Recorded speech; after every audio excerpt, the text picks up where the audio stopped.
और शुरुआत करेंगे इस वक्त की सबसे बड़ी खबर के साथ। और बड़ी खबर है कि 3 तलाक को लेकर आज सुप्रीम कोर्ट में सुनवाई होगी। याचिका दाखिल की गई थी, जिसके बाद आज इस पूरे मामले को लेकर सुप्रीम कोर्ट करेगा सुनवाई। ये बड़ी खबर आपको बता दें, बड़ी खबर इस वक्त की 3 तलाक की सजा पर सुप्रीम कोर्ट में सुनवाई होगी। केंद्र सरकार के कानून को दी गई है चुनौती। कई संगठनों ने सुप्रीम कोर्ट में दाखिल की है याचिका और इस मामले को लेकर जो सुनवाई है वो होगी। तो सुप्रीम कोर्ट में सुनवाई होगी। केंद्र सरकार के कानून को लेकर याचिका दाखिल की गई थी कई संगठनों की तरफ से और उस याचिका पर सुनवाई होने वाली है। 3 साल की सजा को दरअसल इन याचिकाओं के जरिए चुनौती दी गई है। और बात विनेश फोगाट से जुड़ी बड़ी खबर की करते हैं। विनेश फोगाट को सिल्वर मेडल मिलेगा कि नहीं, यह आज तय हो जाएगा। जी हां, सीएस में विनेश फोगाट ने सिल्वर मेडल के लिए अपील की थी, जिस पर आज फैसला आना है। फाइनल में डिस्क्वालीफाई हो गई थी विनेश फोगाट ओवरवेट की वजह से, जिसके बाद सीएस में आज फैसला आएगा। सीएस में अपील किया था विनेश फोगाट ने मेडल को लेकर, जिसके बाद आज शाम फैसला आना है। तो आज बेहद अहम दिन है। फाइनल में डिस्क्वालीफाई हो गई थी विनेश फोगाट, ओवरवेट होने की वजह से बाहर हुई थी। डिस्क्वालीफाई होने के बाद सिल्वर मेडल की मांग की गई थी और पूरे देश की नजरें टिकी है। विनेश ने जिस तरीके से खेला था, ओवरवेट तो हुई लेकिन देश का दिल जीत लिया। और आज फैसले का दिन है। आज सीएस फैसला सुनाने वाला है। विनेश फोगाट के मेडल मामले में फैसला आएगा। सिल्वर मेडल मिलेगा या नहीं, आज तय होगा। तो पूरे देश की निगाह इसी पर टिकी हुई है कि क्या विनेश फोगाट को सिल्वर मेडल मिलेगा। सीएस में सुनवाई हो चुकी है और अब फैसले की उल्टी गिनती भी शुरू हो चुकी है। आपको बता दें, आज सुबह 9:30 बजे के करीब इस पूरे मामले को लेकर आ सकता है फैसला। रिपोर्ट आपको दिखाते हैं।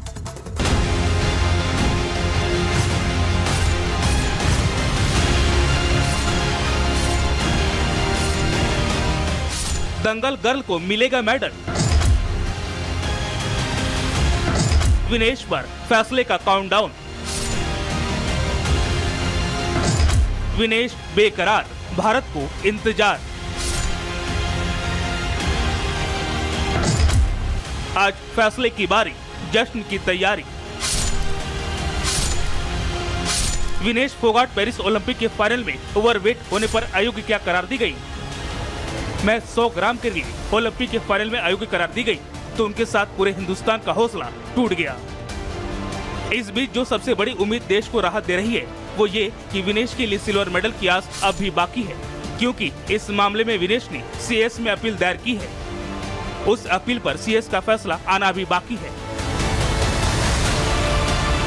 इस तरह के मामलों में आमतौर पर एडहॉक पैनल को फैसला सुनाने के लिए 24 घंटे का समय दिया जाता है, लेकिन विनेश फोगाट मामले में फैसले की तारीख कई बार बढ़े, लेकिन आखिरकार आज फैसले का दिन है। पेरिस ओलंपिक के फाइनल में ओवरवेट होने पर अयोग्य करार दी गई विनेश फोगाट पर सीएस आज फैसला सुनाएगा। इससे पहले फैसला 10 अगस्त को आना था, लेकिन उसे आगे बढ़ाकर 11 अगस्त किया गया। लेकिन फैसले की तारीख 13 अगस्त यानी आज की तय कर दी गई थी। सीएस का फैसला क्या होगा, इस पर सबकी नजर है, लेकिन देश और परिवार विनेश फोगाट को विनर मानता है और उनके वापस लौटने पर जश्न की तैयारी है। इसका ऐलान उनके चाचा खुद कर चुके हैं कि हमारे हक में फैसला आएगा। मुझे पूरी आस उम्मीद है 140 करोड़ भारतवासियों को फिर जो है खुशी मिलने की मुझे पूरी उम्मीद है। न्यायालय पर भरोसा है। अच्छे वकील करें भारत सरकार ने। सिचुएशन जो हुई, अगर वो नहीं होती तो मेडल तो वैसे ही पक्का था। अगर लोग नहीं बोलेंगे तो मेडल है नहीं है उससे फर्क नहीं पड़ेगा। बस मैं लोगों से रिक्वेस्ट करता हूँ कि जो विनेश ने किया है अपनी कंट्री के लिए उसको ना भूले। बस बता दें कि विनेश ने इस मामले में सिल्वर मेडल दिए जाने की मांग की है।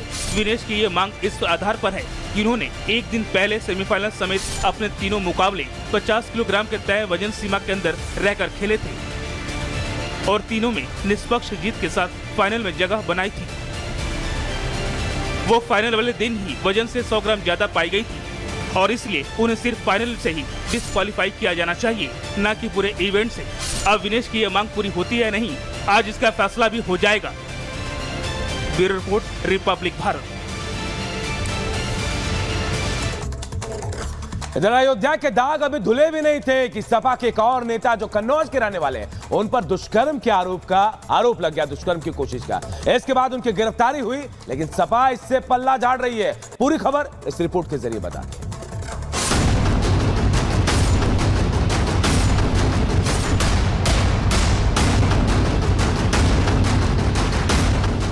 अयोध्या के दाग अभी धुले भी नहीं कि कन्नौज में अखिलेश के एक और नेता पर संगीन इल्जाम लगे।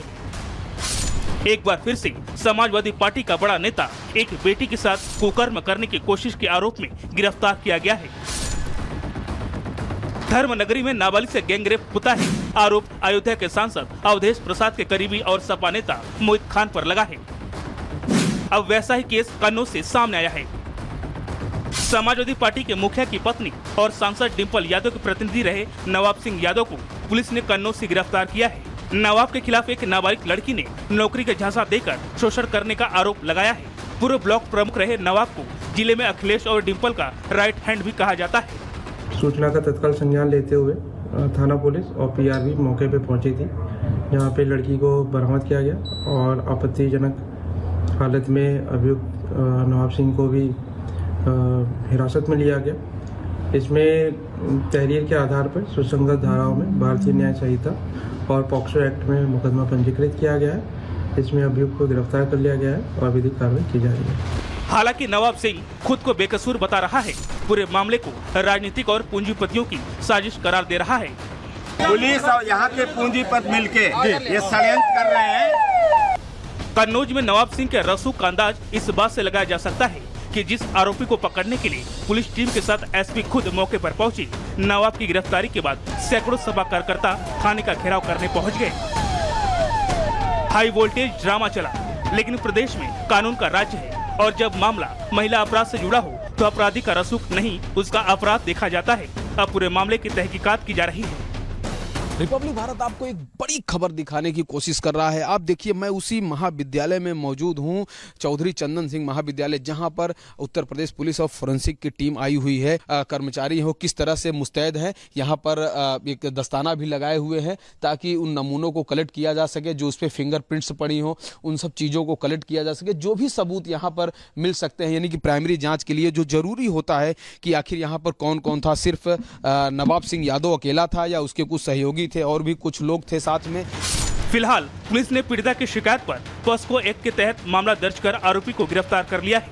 आगे की कार्रवाई की जा रही है, लेकिन ये सवाल उठ रहा है, क्या समाजवादी पार्टी अपराधियों को संरक्षण देती है? क्या समाजवादी पार्टी में अपराधी सुरक्षित महसूस करते हैं? क्यों हर मामले में समाजवादी पार्टी का कनेक्शन सामने आ जाता है? वहीं सीएम योगी भी इस मामले पर नजर बनाए हुए हैं और अधिकारियों को जांच के बाद सख्त कार्रवाई के निर्देश दिए हैं। अब देखना ये होगा कि सपा सुप्रीमो आरोपी के खिलाफ एक्शन लेते हैं या मोहित की तरह डीएनए जांच की मांग करते हैं। Bureau report, Republic Bharat.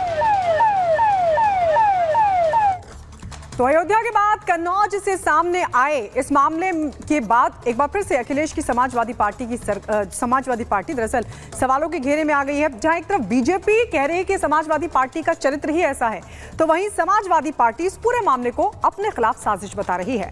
क्या है ये पूरा मामला, रिपोर्ट आपको दिखाते हैं।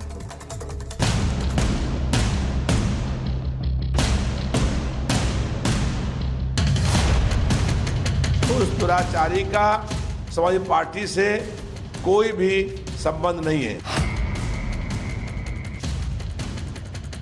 कानून का राज है, कोई भी गलत करेगा उसके खिलाफ कार्रवाई होगी। समाजवादी पार्टी के नेता मोहित खान की काली करतूतों का हिसाब अभी पूरा भी नहीं हो सका था कि अब नवाब का काले कारनामे की पहली पिक्चर सामने आ गई है। अयोध्या की तरह इसमें भी आरोपी समाजवादी पार्टी का नेता ही है। अयोध्या में आरोपी मोहित खान सांसद अवधेश प्रसाद का करीबी था, तो कन्नौज का आरोपी नवाब सिंह यादव अखिलेश और डिंपल का खासम खास, इतना खास कि कन्नौज में लोग उसे मिनी सीएम तक कहते हैं।